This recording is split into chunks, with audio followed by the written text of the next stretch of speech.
Hello there people, this is terraaqua and welcome to my YouTube channel.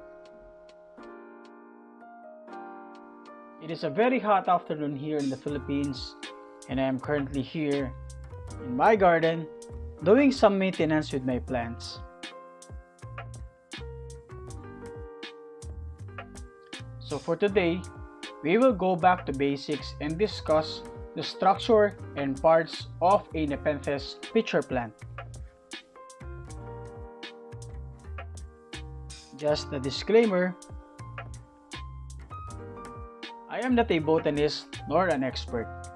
I am just an avid hobbyist who loves to do research and ask people about their experience in keeping plants. Therefore, what you'll hear from me are hodgepodge of experiences coming from other hobbyists which are combined with my own experience and observation.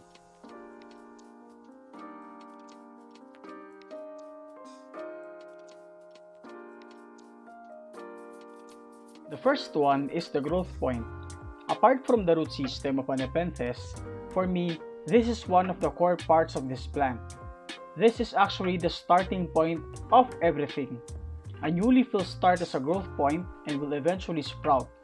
From here, all parts will follow, such as the elongation of the stem and tendrils and development of a new pitcher trap. Just an important note, be very careful not to cause any severance of the growth point, not unless you're planning to clone or propagate your plant, because it will take months before a Nepenthes can produce a new one.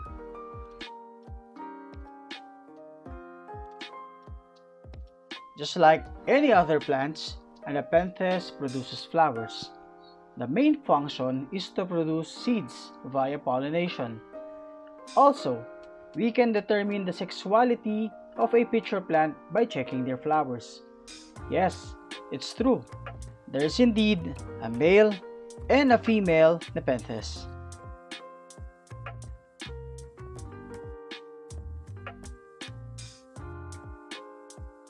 It is a component of the shoot system of the plant.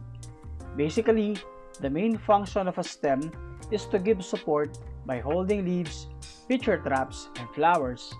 A climbing stem of a Nepenthes pitcher plant can extend to a meter length with scrambling vines varying from species to species.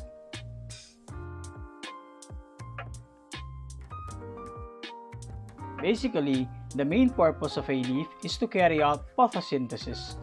This process provides the plant with the food it needs in order to survive. This is also responsible for the exchange of gas. I am referring to the absorption of carbon dioxide in exchange of producing oxygen.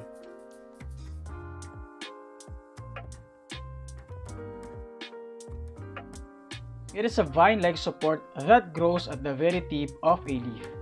This holds the pitcher from its early stage to inflating and until the time it started to wither away.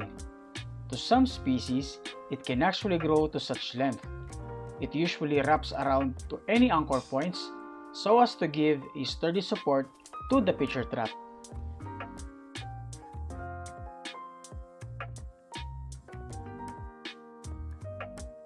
It is a circular formation or arrangement of leaves that sit near the media. Basically, it will start to grow beneath the media and will later on emerge with a single growth point. Leaves will start to sprout, forming a circular form. Eventually, as it matures, this small basal rosette will elongate and will produce a basal offshoot just like the main stem. This will provide leaves and pitcher traps.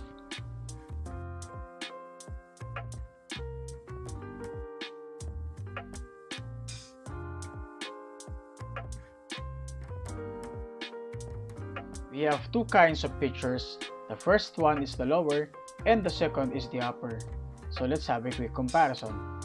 The lower pitcher is the trapping mechanism of a young pitcher plant. From being a seedling up to its premature stage, it will continuously produce lower pitchers. You will notice that the mouth of its pitcher is facing or in the same side with its tendril. A lower pitcher has wings and its coloration is very much prominent. Of course, it varies from one species to another. The upper picture, on the other hand, is the trapping mechanism of a mature pitcher plant or during a flowering stage. An upper pitcher has wings that is reduced to ribs. The mouth of the pitcher is in outward position facing away from its tendril. As the coloration, you will notice it is becoming less prominent as compared to a lower pitcher. Again, it varies from one species to another.